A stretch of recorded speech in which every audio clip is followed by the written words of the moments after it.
Eh bien, bonjour à tous. Nous sommes très heureux de vous accueillir pour cet atelier. Donc, je suis Anne-Charlotte Bongard, je suis actuaire, expert ERM, consultante dans le monde de l'assurance. Je suis également en 3e année de licence de psychologie à l'université Paris 8, avec l'objectif de créer un pont entre la psychologie et l'actuariat.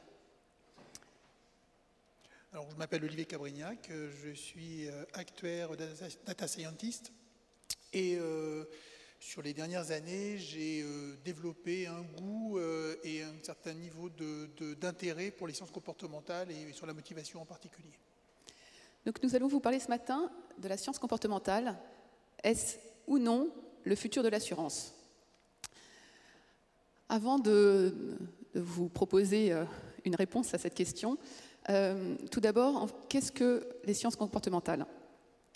Petite définition qu'on a choisie, sont les sciences qui cherchent à comprendre les processus de décision, le fonctionnement individuel dans l'environnement social et les dynamiques entre l'individu et son environnement. Finalement, c'est un carrefour entre psychologie, économie, sciences cognitives, théorie des organisations, neurosciences et sociologie. Voici quelques mots ou dessins qui peuvent faire changer des comportements. Ça, c'est une des applications des sciences comportementales qui s'appelle le nudge, qui est ce petit fameux coup de pouce pour faire changer les comportements en douceur. Évidemment, c'est l'une des applications possibles des sciences comportementales qui sont très utilisées pour le marketing, par les pouvoirs publics, mais c'est l'un des pans d'utilisation, ce n'est pas du tout le seul. Si on parle un petit peu des assureurs, on peut se dire qu'aujourd'hui, ils sont à l'épreuve de la rationalité. Dans certaines situations d'interaction stratégique, la rationalité collective observée correspond à peu près à la rationalité prédite par les modèles.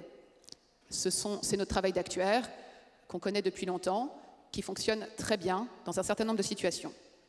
Mais dans d'autres situations, finalement, il y a des éléments qui sont absents des modèles, nos habitudes, nos préférences sociales, nos émotions, notre culture, nos expériences, qui peuvent jouer un rôle essentiel sur le côté irrationnel de certaines situations.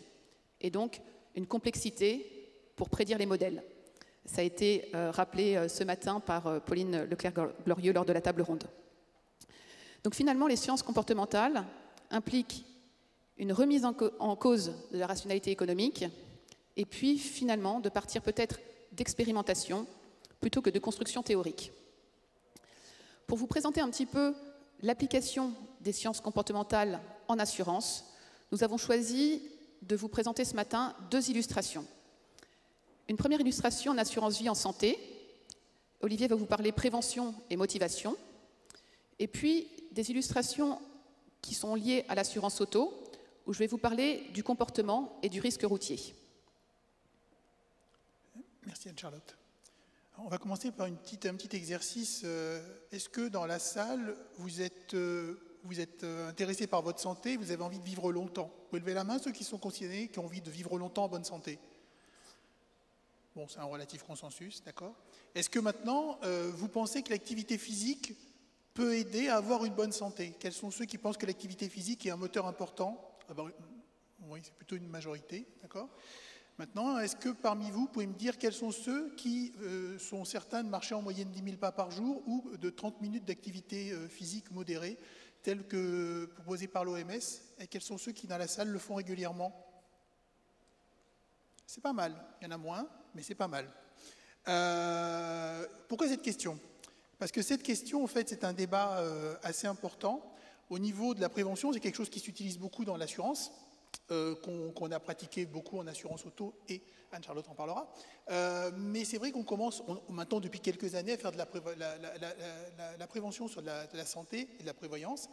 Et en fait, on se rend compte qu'il y a souvent un problème, c'est-à-dire que tout le monde est convaincu que c'est très bien de faire de la prévention, que c'est très bien de faire de l'activité physique, que c'est très bien d'avoir un bon régime diététique, mais qu'en même temps, quand il s'agissait de le mettre en place, ça devenait beaucoup plus compliqué. Je ne vais pas faire encore un sondage pour savoir qui fait du sport assez régulièrement et n'a pas dit un matin il pleut, il fait froid, j'ai pas envie d'y aller, j'ai envie de rester sous la couette, etc. Tout le monde, à un moment ou à un autre. Les gens sont extrêmement motivés et vont être capables, malgré tout, de faire cette activité et d'autres pas. Alors le problème, c'est que quand on parle de prévention, souvent on se dit c'est bien, la prévention c'est extraordinaire, ça va sauver la prévoyance, ça va sauver la santé, il y a plein d'avantages à ça.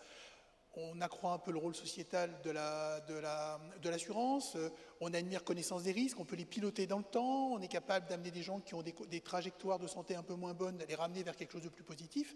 Tout ça, c'est très bien. Sauf que quand on fait en fait de la prévention, la plupart du temps, on fait de la prévention, c'est égal à de la sensibilisation. On se dit, vous savez qu'il faut manger des fruits et des légumes et qu'il faut marcher 10 000 pas? Ok, très bien, première étape. Et après, rien, parce que la plupart des gens, ils disent très bien, j'ai entendu le message, mais j'en fais rien. Et en fait, la prévention, c'est quand même avant tout changer de comportement. Donc, ce qu'il faut comprendre, c'est qu'il faut passer au niveau de l'intervention. Alors, le problème, c'est que la plupart du temps, changer de comportement, ça correspond à ça. C'est-à-dire que changer de comportement, c'est souvent la méthode utilisée, c'est la méthode du bâton et de la carotte. Si tu fais, tu vas être récompensé. Si tu ne fais pas, tu seras puni. Et ça, on le voit dans les programmes de prévention, on le voit en santé, on le voit dans le domaine éducatif, on le voit dans le monde du travail, on le voit dans énormément de strates de la société. Quand il s'agit de motiver les gens, la plupart du temps, on leur propose le bâton ou la carotte, la récompense ou la punition. Alors, le comportement, je ne suis pas un spécialiste en neurosciences, j'aurais bien du mal à vous expliquer ça en détail, mais l'idée quand même, c'est de se dire qu'à un moment ou à un autre, tout ce qui est bon pour l'espèce humaine, tout ce qui est bon pour l'espèce en général, en tant qu'animal, est renforcé dans notre cerveau. Manger, ça nous fait survivre, donc tout ce qui est bon, pas pour nous individuellement, pour nous en tant qu'espèce. C'est normal, c'est le processus de l'évolution, donc manger c'est indispensable, se reproduire c'est indispensable, avoir des relations sociales avec les autres pour pouvoir se positionner, éventuellement se défendre, c'est indispensable. Toutes ces choses-là se sont tissées au fur et à mesure du temps, au fur et à mesure de notre évolution, et en fait ça a renforcé des parties de notre cerveau là-dessus. Et donc c'est très bien parce que ce phénomène-là, il a tendance à favoriser on va dire les choses positives. Il y a un petit défaut, ou peut-être un avantage, c'est qu'on se dit c'est très bien, manger des fruits c'est important, mais s'il faut faire 40 km pour aller manger un fruit, on ne va pas les faire. Donc on a un mécanisme dans le cerveau qui vient aussi faire un coût-bénéfice, en se disant ça coûte combien, ça rapporte combien. Ça c'est à la fois très bien et moins bien, parce qu'en fait quand vous êtes dans une situation où vous avez accès à la nourriture, vous avez accès à un certain confort, vous avez tendance à privilégier le statu quo. Et quand on vous dit c'est bien, vous avez une vie aujourd'hui sédentaire, mais vous devriez faire du sport, sortir quand il fait froid pour aller courir, là vous avez votre cerveau un peu reptilien, pas reptilien, mais en tout cas très ancien, très ancêtre, qui vous dit pourquoi faire? À quoi ça sert tout ça? Je vais me faire du mal pour rien. Et ça, c'est un élément important qui nous freine. Donc ces aspects-là, le moteur qui nous pousse à agir ou pas, c'est ce qu'on appelle la motivation. Alors la motivation, ce qu'il faut voir, c'est que c'est ce qu'on appelle un construit hypothétique. C'est-à-dire que vous verrez jamais, vous n'allez jamais mesurer la motivation avec une jauge en vous disant, voilà, j'ai 0,3 de motivation contre 0,5 la semaine dernière, il faut que je fasse un effort. Vous n'aurez jamais ça. Vous avez la motivation, c'est une force interne, individuelle, et qui est en fait, je dirais, influencée par énormément de facteurs, des facteurs internes et des facteurs externes. Dans les facteurs externes, vous avez en l'occurrence le système de récompense. Oui, votre motivation peut être influencée par la récompense ou la peur de la punition. Ça peut être aussi influencé par une notion de cadre social. J'ai envie d'être dans un cadre et je veux respecter ce cadre social. Vous avez tout ce qui est principe d'introjection. C'est-à-dire que qu'est-ce qu'on va penser de moi si je ne le fais pas? Tous mes amis le font, ma famille le fait, je ne le fais pas, comment je vais être perçu?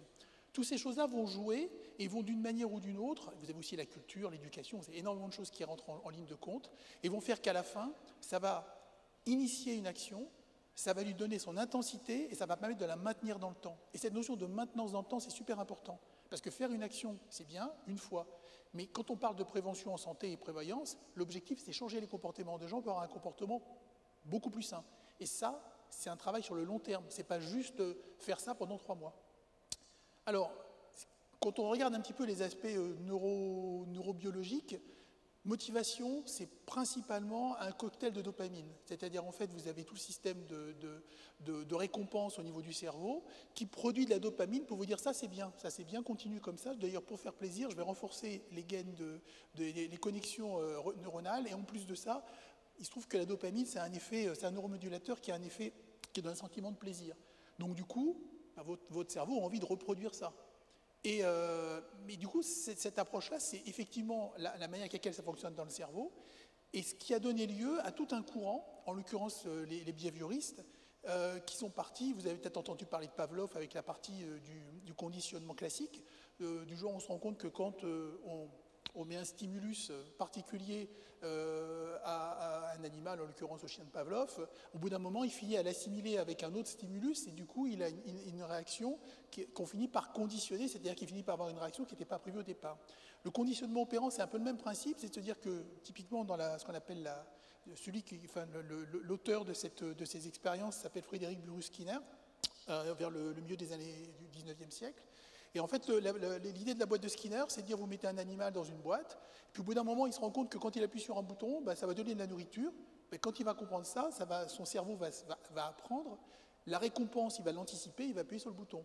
Et réciproquement, si vous avez l'électricité qui passe dans la cage, il va se rendre compte au bout d'un moment qu'appuyer sur le bouton, ça enlève l'électricité, et donc il va apprendre comme ça. Donc ces aspects-là, c'est le principe d'énormément de programmes d'engagement qui vous dit si vous faites, vous aurez, et si vous ne faites pas, vous n'aurez pas. Alors c'est très bien, ça marche très très bien ça. Le bâton à la carotte, ça marche très bien. Si vous travaillez bien, vous aurez une augmentation. Ça marche ça? Enfin, ça marche plutôt bien, dans une certaine limite. Alors, c'est vrai et c'est faux. Pourquoi? D'abord parce que l'être humain n'est pas un rat dans une boîte de Skinner. Ça, je pense que vous en étiez un petit peu convaincu.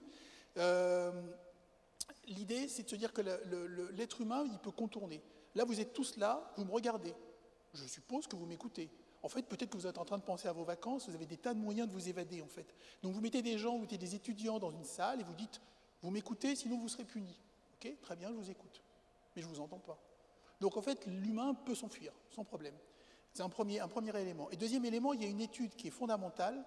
En 1971, Edward Deci, de l'université de Rochester, a fait une expérience qui était assez contre-intuitive.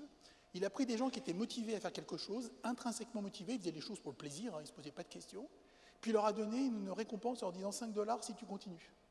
Et il s'est rendu compte que la motivation, alors ça se mesure, je ne vais pas rentrer dans les détails, mais ça peut se mesurer avec des outils psychométriques, et il s'est rendu compte que ces gens-là, leur motivation, elle baissait. On avait tendance à dire, c'est simple, plus je donne de récompenses, plus les gens sont motivés. Et en fait, ce n'est pas ça qui marche. Quand vous avez des gens qui sont déjà motivés à un niveau de qualité important, quand vous leur donnez une récompense, ils sont moins motivés. Donc du coup, le lien entre récompense et motivation, ça a été un peu troublant. Ça a donné lieu à tout un courant qui s'appelle la motivation, la théorie d'autodétermination, la Self-Determination Theory en anglais, et qui s'appuie sur plusieurs aspects, la qualité de la motivation, le niveau de régulation, qui fait l'action, est-ce que c'est vous, c'est contrôlé par l'extérieur, et puis surtout, c'est lié à la force et la persistance de votre action. Donc en fait, pour aller un petit peu vite, l'idée, c'est de dire que pour toute action que vous faites, vous avez un continuum de motivation. Vous avez en bas la motivation inexistante, qu'on appelle la motivation, A privatif, donc vous n'êtes pas motivé, je ne vois même pas à quoi ça sert, puis c'est pas pour moi, c'est trop difficile. Après, juste au-dessus, vous avez ce qu'on appelle les motivations externes, c'est-à-dire vous êtes motivé par la récompense ou la peur de la punition. Le niveau encore légèrement au-dessus, alors là c'est très externe, c'est-à-dire que si on vous coupe la punition, vous arrêtez, ou la récompense. Après vous avez ce qu'on appelle l'introjection, c'est-à-dire que vous vous projetez un petit peu en disant qu'est-ce qu'on va penser de moi. C'est-à-dire que si je ne le fais pas, mes enfants, si je ne veux pas courir et que je ne suis pas un père bien fit, etc., mes parents vont penser, mes enfants vont penser que je suis vieux, alors pour eux je vais le faire. Donc c'est quand même déjà un peu internalisé, mais vous vous rendez compte que vous le faites pour les autres, vous ne le faites pas pour vous. Après, vous avez cette notion vous avez en fait la notion d'intégration, c'est-à-dire que vous avez l'identification et l'intégration. L'idée, c'est que progressivement, vous commencez à comprendre pourquoi vous faites les choses et vous voyez l'intérêt. Vous dites, oui, c'est normal, c'est pour ma santé. Si je veux vieillir en bonne santé, il faut que je fasse du sport. L'intégration, c'est le niveau d'après, c'est-à-dire que par rapport à vos valeurs, c'est un des éléments. Par exemple, si vous voulez être en bonne santé, l'activité physique est un des éléments, mais la diététique est un des éléments aussi. Et le fait d'avoir une hygiène de vie pour le sommeil est un autre élément. Donc tout ça va s'intégrer dans un ensemble. Et au bout du compte, vous avez ce qu'on appelle la motivation intrinsèque. Vous faites juste les choses parce que ça vous fait plaisir et pour l'intérêt de la chose, et vous ne posez pas des questions métaphysiques de savoir qu'est-ce qui vous motive ou pas, vous le faites pour la chose elle-même. Alors du coup, ça, c'est super intéressant parce qu'il y a une deuxième hypothèse sous-jacente derrière. On va dire que ce courant psychologique rentre un peu dans un cadre qu'on appelle la psychologie, les courants psychologie humanistes, grosso modo, qui ont donné lieu un petit peu à tout ce qui est développement personnel. C'est-à-dire que l'être humain, il a la volonté profonde de s'améliorer. Derrière, il y a l'idée de se dire qu'il est bon et qu'il a envie de s'améliorer. Et du coup, il a des besoins à satisfaire. Si vous connaissez un peu la pyramide de Maslow, c'est un peu le prolongement de la pyramide de Maslow, et ce genre de théorie, et qui dit grosso modo, n'importe quel être humain, et là vous avez, alors si vous voulez des références, je pourrais vous en donner, quelle que soit la culture, quel que soit le niveau social, quels que soient les niveaux de revenus, quel que soit l'âge, on a tous besoin de 3 nutriments de base qui s'appellent l'autonomie, la relation aux autres et la compétence.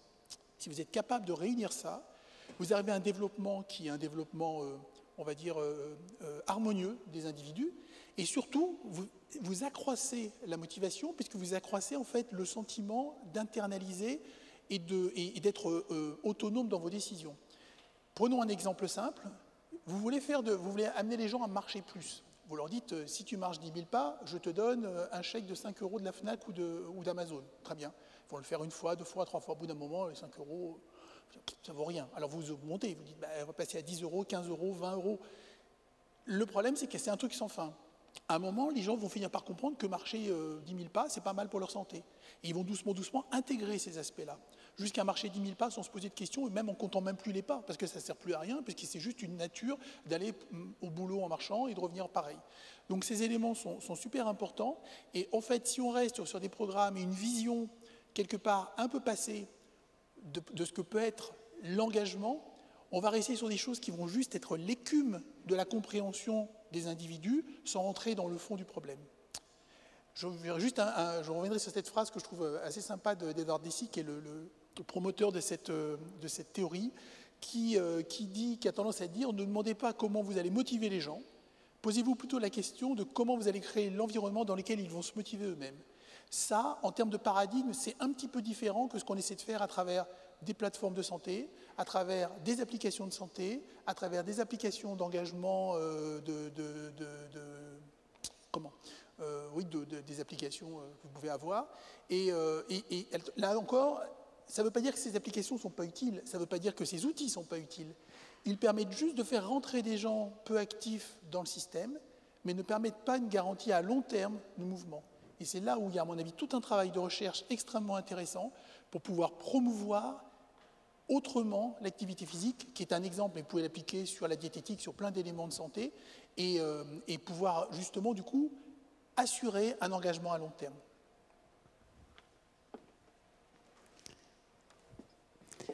Nous allons maintenant quitter la santé et parler assurance auto, mais vous allez le voir, en fait, on va continuer à parler comportement et perception. Alors, tout d'abord, pour commencer, de nombreux accidents de la route sont attribués à des facteurs humains, en particulier à la prise de risque ou au manque de compétences. Cependant, en fait, il est très difficile d'évaluer la conduite automobile. C'est ce qu'essayent de faire les boîtiers télématiques, aujourd'hui embarqués dans les véhicules, les applis. Mais finalement, en fait, conduire, c'est une activité qui est complexe. C'est pourtant une activité de la vie quotidienne, mais ça reste une activité complexe. Pourquoi elle est complexe? Parce qu'elle mobilise, en fait, un certain nombre de capacités. Elle mobilise des capacités motrices, cognitives et perceptives, de coordonner, en fait, ses gestes pour conduire. Elle mobilise des capacités métacognitives, donc c'est ce sentiment de bien conduire ou l'auto-évaluation de ses capacités à gérer des situations difficiles. Elle mobilise des capacités socio-cognitives, c'est ce qu'on apprend dès qu'on passe son permis de conduire. On nous dit anticiper, anticiper, anticiper, surtout anticiper les situations et le comportement des autres, et puis ajuster dynamiquement son propre comportement au comportement des autres. Elle mobilise aussi des états motivationnels. Pourquoi je suis en train de conduire? Est-ce que je suis pressée parce que je suis en retard à un rendez-vous? Est-ce que je suis tout simplement en balade et j'ai le temps? Elle mobilise des états émotionnels, notamment des sentiments de colère ou d'agressivité qu'on peut ressentir sur la route. Et elle mobilise aussi notre connaissance de nos propres mécanismes physiologiques, c'est-à-dire notre gestion de notre fatigue, somnolence, anxiété, quand on est dans des situations de conduite difficiles, sous la pluie, la neige, la nuit. Donc, c'est une activité complexe. En complément de cette activité complexe, on bascule entre rationalité et irrationalité. Un individu rationnel, ça a été dit un peu précédemment, est censé faire le choix qui lui coûte le moins et lui rapporte le plus de bénéfices. On rejoint ce que disait Olivier tout à l'heure. Donc, si je prends l'exemple sur du risque routier, finalement, conduire en respectant les limitations de vitesse me permet d'éviter les accidents. En revanche, conduire en dépassant des limitations de vitesse me permet d'aller plus vite. Il est rationnel de vouloir préférer la sécurité plutôt que d'arriver plus vite, sachant que c'est souvent de quelques minutes. Donc, je respecte les limitations de vitesse.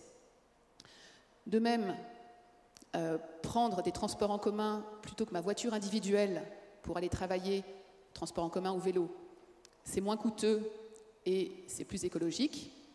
Donc il est rationnel de préférer un mode de transport moins coûteux et plus écologique. Donc je prends les transports en commun et je ne prends pas ma voiture individuelle. Force est de constater que beaucoup de monde dépasse les limitations de vitesse et prennent leur voiture individuelle pour se rendre au travail.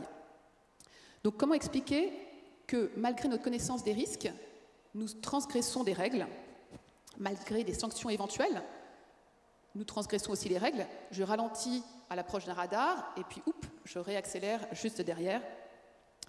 Et que des motifs rationnels, ça a été dit aussi un peu ce matin, comme la pollution, la qualité de l'air, etc., ça rentre peu en compte dans nos décisions. Comment mieux comprendre ces décisions individuelles et finalement, que peuvent nous enseigner les sciences comportementales?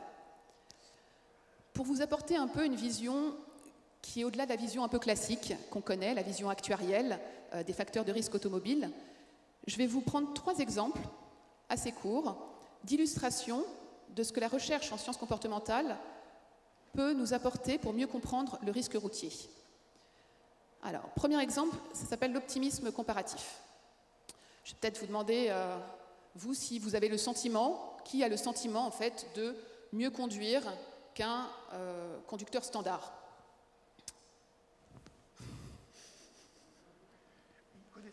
Non, c'est que vous êtes très très humble en fait. Vous ne devriez pas répondre comme ça. Vous devriez être beaucoup plus nombreux à penser que vous êtes meilleur que la moyenne. Alors, c'est prouvé, il y a des études qui le disent, la majorité des automobilistes se considèrent moins exposés au risque d'accident qu'autrui. L'optimisme comparatif, c'est un biais cognitif qui amène une personne à croire qu'elle est moins exposée à un événement négatif que d'autres personnes.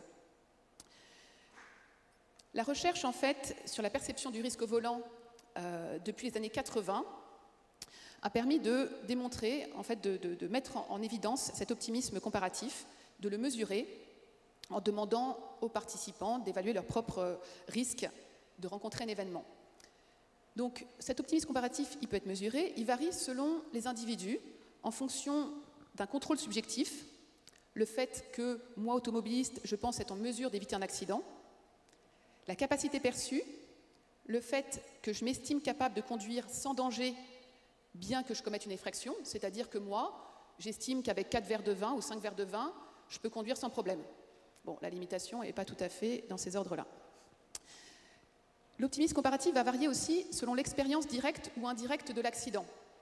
Donc finalement, si moi j'ai subi un accident ou j'ai été en contact avec un accident ou je connais quelqu'un qui a subi un accident, finalement ça va faire baisser mon optimisme comparatif et donc je vais être potentiellement mieux respecter des règles de sécurité et être plus vigilante sur les risques au volant.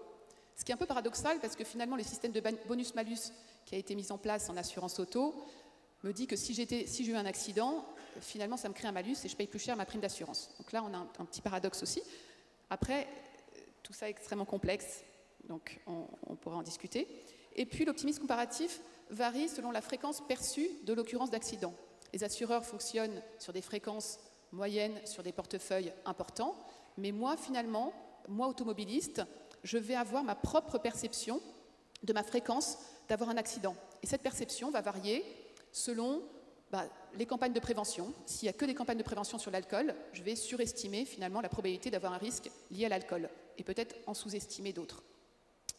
Et ce qui est intéressant, c'est que les études, alors on ne peut pas rentrer dans tous les détails, hein, j'en suis désolée, donc vous devez me croire, et puis il y a des références en fin de présentation, si vous voulez creuser ce point-là, qu'il y a une corrélation positive entre l'optimisme comparatif, qui se mesure, et la prise de risque au volant.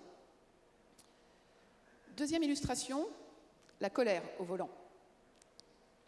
Est-ce que vous avez déjà éprouvé de la colère au volant, cette émotion passagère, cet énervement parce qu'il y a une personne qui voulait coller trop derrière, parce qu'il y a quelqu'un sur la voie de gauche qui ne se rabat pas alors que vous voulez doubler, parce qu'il y a un oubli de clignotant dans la voiture juste en face? Je pense qu'on l'a tous éprouvé au moins une fois, voire de façon très régulière. Pourquoi nous mettons-nous plus souvent en colère lorsque nous conduisons? Donc, la colère éprouvée au volant, c'est un des facteurs de personnalité qui est le plus associé aux transgressions des règles de conduite et aux accidents de la circulation. Il y a des études qui ont travaillé sur ce point. Il y a d'autres traits de personnalité comme la recherche de sensations ou le caractère impulsif qui peuvent jouer aussi sur les transgressions et les accidents. Mais finalement, la colère est vraiment le facteur de personnalité qui joue le plus. Après, il y a deux façons de gérer cette colère. On peut la gérer de façon constructive ou on peut la gérer de façon agressive. Et cette gestion varie, enfin s'exprime différemment et est gérée différemment selon les individus. Donc ce qui nous intéresse alors, c'est la capacité individuelle à gérer sa colère, la façon dont on le fait. Ce qui est intéressant ici, c'est que le résultat de ce type d'études, c'est utilisé aujourd'hui aux États-Unis pour la mise en place de formations qui se sont révélées efficaces et qui sont basées sur des stratégies d'autocontrôle et de gestion de situations de conduite. Donc, on peut, grâce à ce genre d'études, en fait, transformer en applications extrêmement concrètes. Ma troisième illustration, j'ai volontairement mis une petite question provocatrice. Les femmes conduisent-elles mieux que les hommes? Je ne sais pas si vous pouvez me répondre à cette question. Oui, oui, évidemment. Apparemment, tout le monde n'est pas convaincu. Mais... Non, personne ne pense que les femmes conduisent mieux que les hommes. Et pourtant, merci Sandrine, il y a quelques femmes qui réagissent un petit peu. Ce qui est assez étonnant, c'est que les assureurs le savent, et puis même à titre individuel, on le sait, il y a moins d'accidents chez les conducteurs féminins, moins d'excès de vitesse, moins d'alcool au volant. Et les assureurs le savent parce que jusqu'en 2014 et jusqu'à la Gender Directive, les femmes payaient moins cher leur prime d'assurance auto que les hommes. Ce qui est assez paradoxal, c'est qu'elles ont moins d'accidents, mais finalement, quand on regarde les statistiques d'obtention du permis de conduire, il y a 10 points d'écart, à peu près, c'est à peu près la même chose chaque année, entre les taux de réussite des femmes, qui sont bien en deçà de celui des hommes. 54% pour les femmes, 64% pour les hommes. Pourquoi il y a ces 10 points d'écart en fait, sur l'obtention du permis de conduire, sachant que derrière, finalement, elles ont moins d'accidents que les autres? Alors, la réponse est peut-être dans tout ce qui est influence sociale. En fait, nos comportements liés à la mobilité sont acquis dès l'enfance. Le respect des règles, ou alors la transgression des règles, va être acquis dès l'enfance. Vous conduisez votre enfant à l'école, vous êtes en retard, ça m'est arrivé en fait. Bon, j'attends pas que le petit bonhomme soit vert pour traverser, parce que là, j'ai vraiment pas le temps. Donc, je transgresse une règle de sécurité qui est bien connue de tout le monde. Ce qu'on peut dire aussi, c'est que l'identité positive peut être acquise quand notre comportement est valorisé par autrui. Donc, si on nous dit « vous êtes quelqu'un de bien », quand on pratique l'éco-conduite, on se sent valorisé et ça peut nous permettre de modifier nos propres comportements. Des slogans de type « 80% des gens ont renoncé à la voiture individuelle » peut nous conduire aussi à modifier nos comportements. Nous sommes influencés, en fait, par notre culture, par nos valeurs, par des stéréotypes, femmes au volant, etc.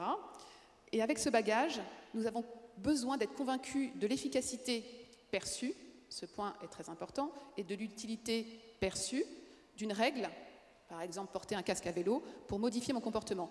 Et ça rejoint ce que disait Olivier tout à l'heure, justement, j'ai besoin d'être convaincu pour avoir ma motivation intrinsèque pour modifier mon comportement. Ce qui est intéressant, c'est que la psychologie sociale peut nous aider à modéliser ces effets.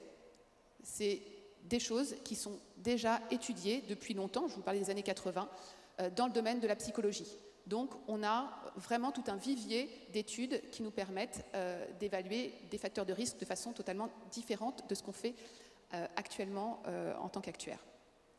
J'ai pris 3 exemples, l'optimisme comparatif, la colère au volant, l'influence sociale. Il y en a d'autres, j'ai dû faire des choix, on n'avait pas la journée malheureusement. Et donc, essayer de répondre qu'est-ce que la science comportementale nous apprend. Premier point, qu'il y a un paradoxe entre notre connaissance du risque, on les connaît ces risques en fait, les campagnes de prévention, notre connaissance sociale, culturelle, on les connaît ces risques et pourtant, nous n'adoptons pas toujours des comportements qui nous permettent de les éviter. On sait que les facteurs de risque ne sont pas toujours là où nous le pensons. C'est-à-dire qu'aujourd'hui, on raisonne sur des facteurs de risque auto avec les données qu'on a dans nos portefeuilles d'assurance. Et finalement, il y a tout un ensemble de données qu'on n'a pas, mais qui font qu'on est un bon ou un mauvais conducteur. J'entends bon ou mauvais conducteur, je prends des risques ou je ne prends pas tellement de risques. C'est notre personnalité, c'est la façon dont on gère nos émotions, ce sont les normes culturelles. Et c'est pour ça que d'un pays à l'autre, en fait, on peut avoir des résultats très différents en termes de conduite automobile. Et donc, finalement, comprendre la perception subjective, donc ça revient à ce qui était dit ce matin aussi, la façon dont nous percevons les risques, nous permet une meilleure prédiction des comportements que la perception objective. Donc, ce que disait Thomas Sionnet aussi, prévention, ça implique de la prédictivité. La prédictivité, ça implique des datas. Oui, mais quelles data, en fait? Parce qu'il y a ce côté subjectif qui va jouer beaucoup et influencer nos comportements. Merci. Alors du coup, la question qui se pose, c'est ces 2 exemples, évidemment, on a eu beaucoup de mal. En fait, le problème n'a pas été de vous présenter ces exemples, c'était d'en sélectionner. Donc la difficulté, évidemment, c'est de trouver des choses qui sont un peu parlantes, qui nous parlent en tant qu'individus et citoyens et qui nous parlent en tant que professionnels. Et je pense que c'est extrêmement important de voir que les sciences cognitives ou les sciences comportementales sont déjà intégrées dans le travail d'actuaire. Quand on fait un travail sur la notion de chute sur les contrats, ben, quelque part, on fait du travail sur le comportement. Mais aujourd'hui, on le fait de façon très statistique, comme on a toujours fait, comme on sait faire. Et peut-être que la question, elle est de savoir... Aujourd'hui, on le pratique, aujourd'hui, c'est important. On est déjà dans les sciences comportementales. La question est, est-ce que c'est quelque chose qui va être l'avenir ou pas? Alors, on en est évidemment, comme vous l'avez, j'espère, compris, qu'on en était convaincus tous les deux. Déjà, on parle beaucoup de compréhension client. C'est fondamental, et à l'ère du tout numérique et des GAFAM, qui, eux, vous connaissent par cœur, nous, assureurs, on a un devoir de vraiment mieux comprendre qui sont nos clients et quelles sont leurs attentes. Je pense que c'est quelque chose d'important, parce que si on continue sur des modèles dans lesquels on se dit le client moyen doit penser ça, on risque de passer à côté de choses. On l'a vu, et c'est extrêmement important, à la base de toute cette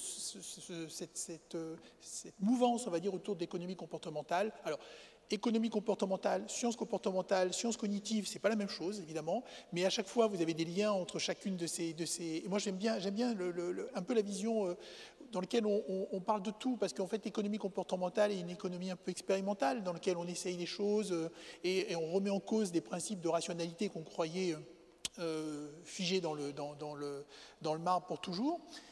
Et en fait, c'est intéressant, c'est d'aller un petit peu au-delà. C'est aussi d'interroger ce que fait la psychologie, d'interroger ce que font les neurosciences, pour essayer d'alimenter tout le débat et la compréhension de l'être humain. Alors, cette notion de comprendre le client, c'est important, mais il y a aussi anticiper les risques. Et là, je pense que c'est là où c'est le plus important. C'est-à-dire que globalement, alors sur du risque court, c'est une chose, mais sur du risque long, c'est encore plus important. C'est la notion de prévention, surtout sur des risques émergents qu'on ne maîtrise pas. C'est-à-dire qu'on a parlé ce matin de la notion de pandémie dont les effets étaient plus le confinement que la pandémie qui avait posé problème. Et en fait, il y a des tas de risques qu'on ne pourra probablement pas assurer dans le futur, à travers les risques climatiques, etc. Et en fait, certains risques systémiques ne seront probablement pas assurables. Et plutôt que de sortir de l'équation en se disant c'est systémique, c'est pas assurable, ça va chez l'État, il y a un travail où peut-être même l'État ne pourra pas assumer. Et un travail, la meilleure façon pour se protéger des risques, quand on n'est pas capable de les assurer, c'est de les prévenir à l'avance. Et donc la prévention, elle a un rôle extrêmement important. Je pense que pour être capable d'assumer certains risques, on passera par la prévention. et pas nécessairement par la couverture des risques, qui devrait être un élément de dernier recours, de dernier ressort. Et je pense qu'il y a aussi une importance d'être un acteur, ça a été dit d'ailleurs ce matin aux tables rondes, un acteur avec un rôle sociétal, c'est-à-dire on se le dit beaucoup entre nous, la question serait que nos assureurs soient convaincus, parce que nous on est totalement convaincus que l'assurance a un rôle sociétal à jouer. Maintenant, quand on interroge les assurés, ils n'en sont pas tous convaincus. Il y a des gens qui arrivent à le dire, mais bon, moi je ne suis pas personnellement convaincu dans la population générale, tout le monde soit convaincu que l'assureur a un rôle sociétal qu'il assume complètement. Donc je pense qu'on a une responsabilité, dans cette responsabilité, elle a deux aspects. Elle a un aspect de jouer sur réduire les risques, c'est bon pour nous et pour notre compte de résultat, et c'est bon aussi pour l'assuré, parce que faire face à un sinistre et être payé, c'est bien, mais ne pas faire face à un sinistre, c'est mieux. Et donc ces aspects-là sont quand même assez fondamentaux. C'est autant d'éléments qui existent aujourd'hui et qui, à mon avis, vont se développer et vont justifier encore plus le recours à un panel d'outils qui sont encore peu utilisés aujourd'hui. Alors, pour moi, il y a trois enjeux. Je dis pour nous, parce qu'on a beaucoup réfléchi et on essaie de réduire un petit peu les choses. Il y a quand même trois enjeux fondamentaux. Il y a un enjeu majeur sur l'éthique. Parce que quand on commence, alors vous allez me dire, on fait du marketing depuis des années et vous regardez des pubs des années 50 qui vous disent que fumer est bon pour la santé et que ça vous aide à mieux respirer. Oui, c'était de la communication, c'était du marketing, donc quelque part de la manipulation. On peut se poser la question, le lien entre éthique et vente, est-ce que ça a toujours été respecté ? Là, on arrive des fois avec des techniques comme des techniques de neuromarketing qui, je le rappelle, sont interdites en France mais qui existent dans d'autres pays, sur lesquelles on profite de l'imagerie médicale pour se dire « Tiens, si je fais ça, ça marche bien, donc la réponse du cérébral est ça, donc on va faire le message comme ça ». Donc connaître les comportements, c'est bien, mais jusqu'où peut-on aller ? Alors on se pose beaucoup de questions sur l'éthique des algorithmes. On pourrait peut-être se poser aussi la question sur l'éthique de nos comportements vis-à-vis de nos assurés, sur l'éthique de nos moyens de commercialisation, ou ce qu'on cherche à faire. Parce qu'on l'a vu un petit peu sur la partie motivation, l'idée c'est de pousser les gens à, les aider à, le nudge c'est pareil, c'est les inciter à, mais l'objectif c'est que les gens prennent leurs propres décisions. Ça doit être à eux de le faire le chemin. Ce n'est pas à nous à leur tordre le bras pour le faire. Et ça, cette partie éthique, elle est super importante, à mon avis, à garder à l'esprit. Deuxième point, la formation. Alors, on l'a vu, la formation, on peut faire des stats, on peut totalement avoir des datas et faire des stats sur les comportements en disant les gens qui sont comme ci, ils ont fait ça, les gens qui sont comme ça, c'est très bien.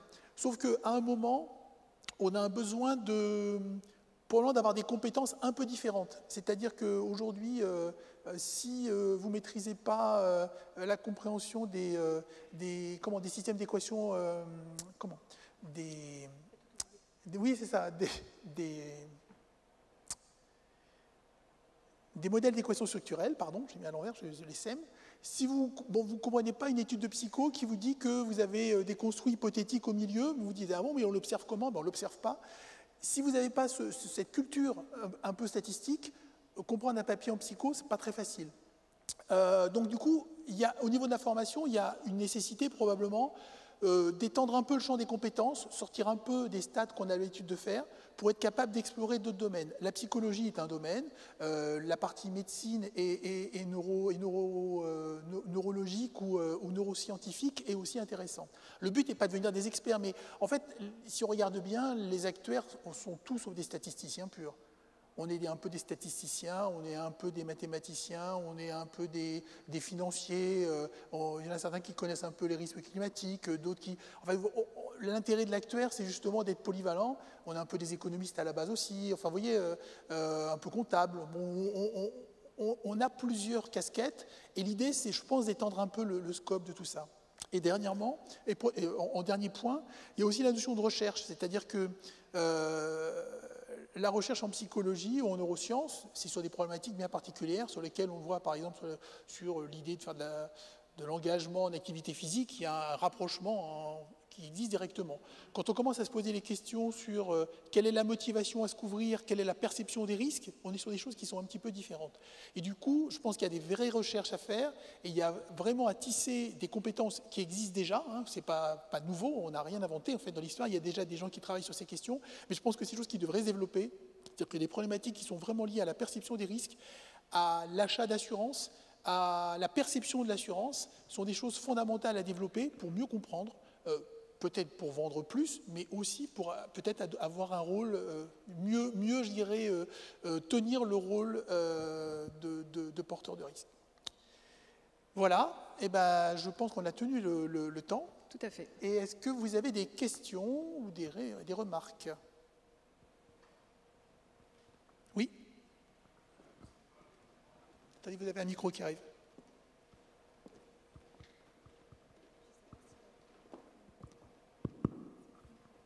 Vous avez parlé, déjà merci pour la présentation, vous avez parlé notamment de tout ce qui était biais cognitif et notamment fonction d'utilité vis-à-vis de l'assuré.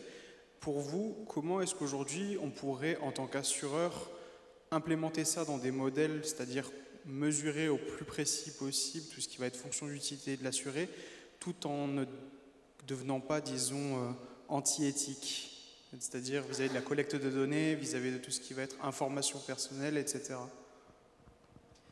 Alors, oui, moi je peux répondre et tu peux compléter aussi. L'idée, en fait, c'est de mettre en place des expérimentations ou de profiter de tout ce qui existe aujourd'hui en recherche en psychologie pour mieux comprendre les comportements des assurés. C'est ce qui était dit un petit peu ce matin par Stéphane Dédéian, c'est qu'on va être sur l'hyper-personnalisation des services et donc des services qu'on propose aux assurés, j'entends services depuis la souscription, la gestion du sinistre, etc., tout en gardant en fait une mutualisation globale. Ça n'empêche pas en fait forcément une hyper-individualisation d'un tarif et donc de créer des cases et donc de perdre en fait ce côté éthique. On peut avoir, mais on va mieux comprendre son comportement, donc on sera plus proche de ses besoins. Pour moi, c'est ma vraie conviction en fait, c'est de revenir aux besoins des assurés. On est dans un monde qui évolue, qui se transforme, les nouvelles technologies, surtout les changements d'usage, et ça on le voit depuis le début de la crise, ça a été complètement accéléré. Et donc, pour mieux comprendre les comportements, il n'y a pas 10 000 façons de faire.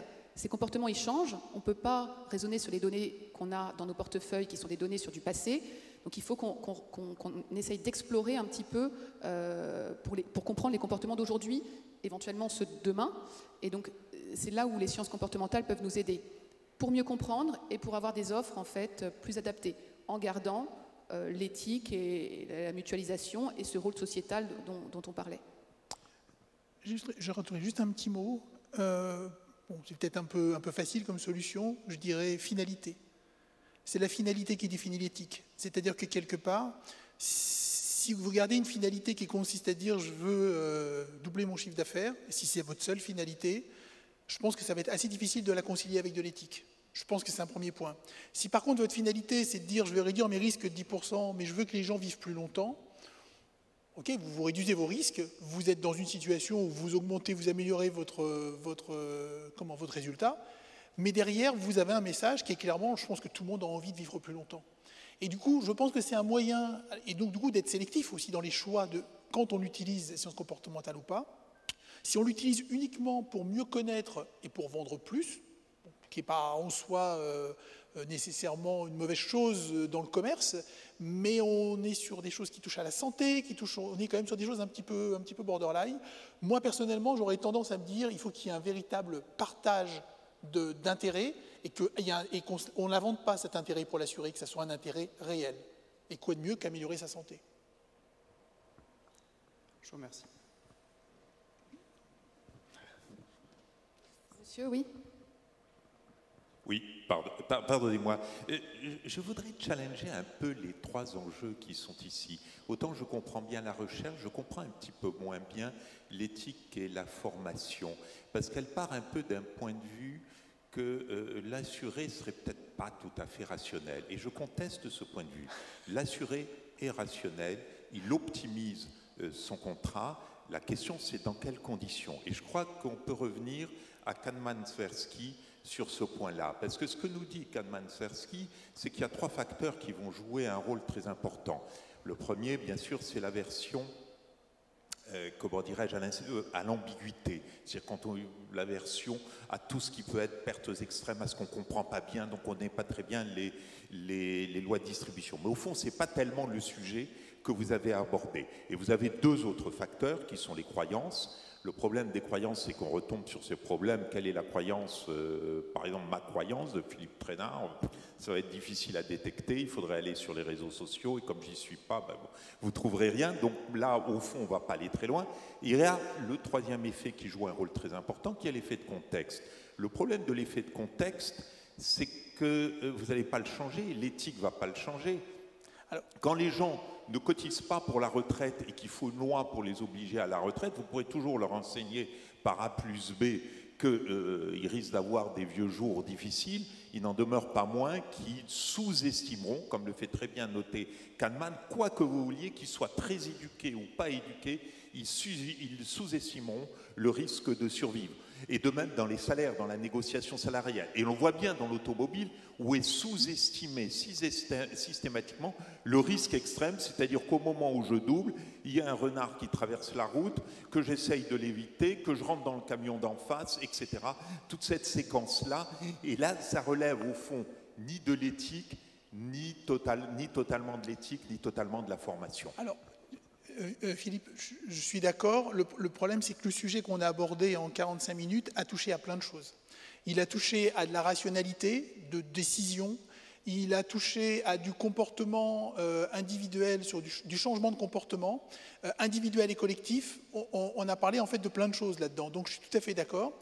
L'idée de l'éthique là-dedans, c'était plutôt de se dire que quand on commence à partir, on sait très bien, enfin, on a aujourd'hui des outils qui nous permettent de mieux comprendre le fonctionnement du cerveau, donc cette fois plutôt en termes neuroscientifiques, je ne parle pas de psychologie, et que si on utilise ces outils de façon massive, quelque part, avec comme seul objectif de multiplier nos ventes, va se retrouver à un moment où optimiser quelque part notre résultat. On risque de trouver dans un état où on ne sera pas mieux que certaines sociétés comme les Facebook, par exemple, pour ne pas les nommer, qui ont changé de nom, mais enfin qui sont toujours là. Et on risque de se trouver dans une situation, à un moment, où on aura un vrai débat éthique. Ça n'est pas nécessairement lié sur la rationalité. Après, sur la rationalité, pour moi, il y a autre chose que les croyances. C'est typiquement des choses qui sont liées à nos difficultés de changer de comportement.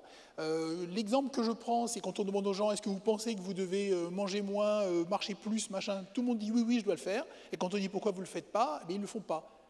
Et en fait, en étant convaincus qu'il faut le faire, mais en ne le faisant pas. Donc on a des freins qui sont... Alors peut-être pas de l'irrationalité, mais en tout cas qui sont une rationalité très particulière. C'est-à-dire qu'on on est conscient qu'il faut faire quelque chose, et on a des freins qui sont principalement neurobiologiques qui nous empêchent de le faire.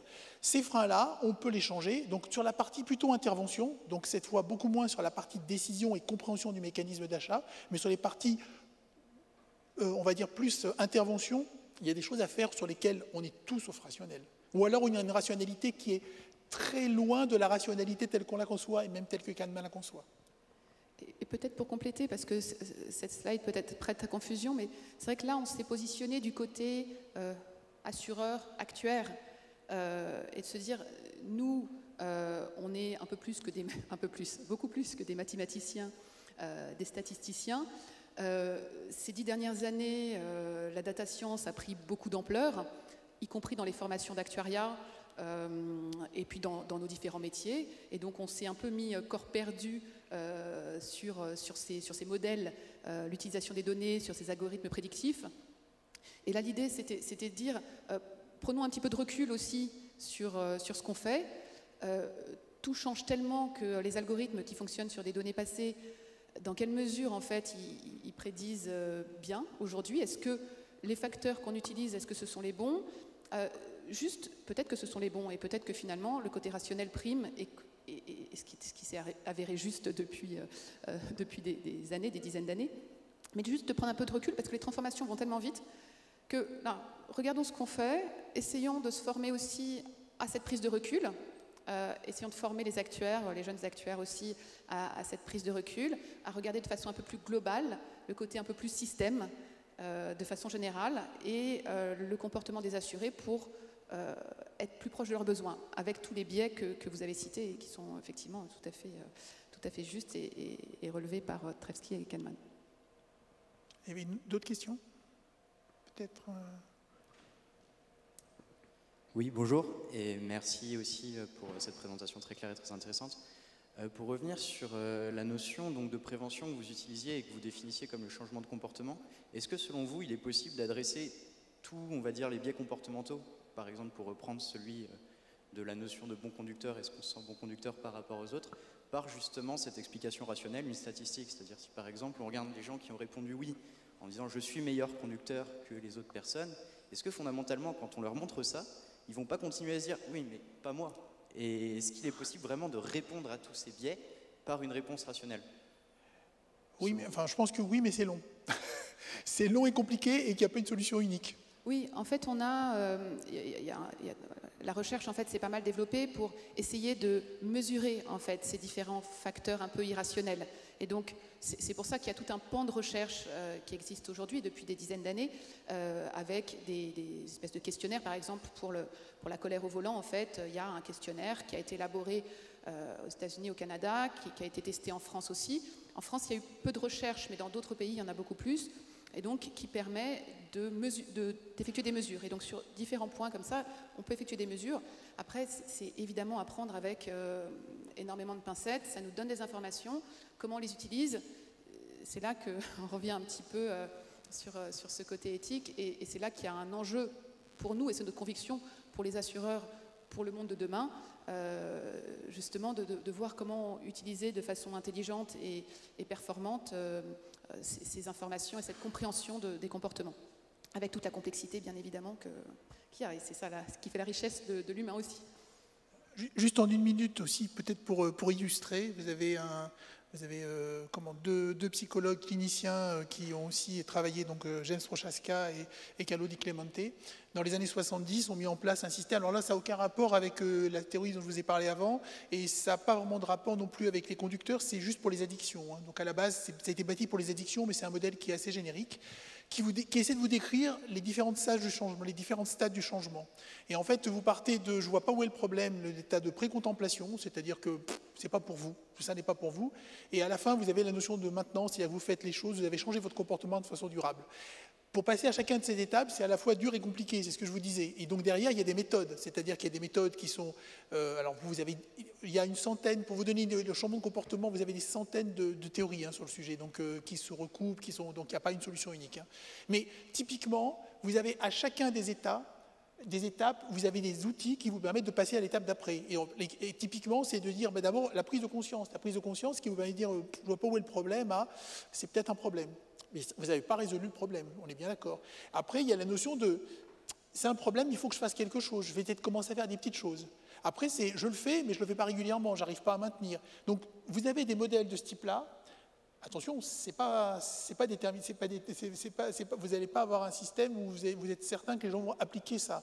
Mais en utilisant ce genre de cadre, l'objectif est doucement d'amener un maximum de personnes à changer toujours dans un cadre éthique, on est bien d'accord, on n'est pas dans la manipulation pour la manipulation, on est vraiment dans un changement pour le bien de la communauté. Je crois qu'il y avait une dernière question. Après, si vous avez envie d'aller déjeuner, peut-être. Oui, il faut peut-être s'arrêter. Et puis, de toute façon, on est là toute la journée. Donc, vous pouvez tout à fait venir nous voir pour en discuter. On reprend une question ou pas?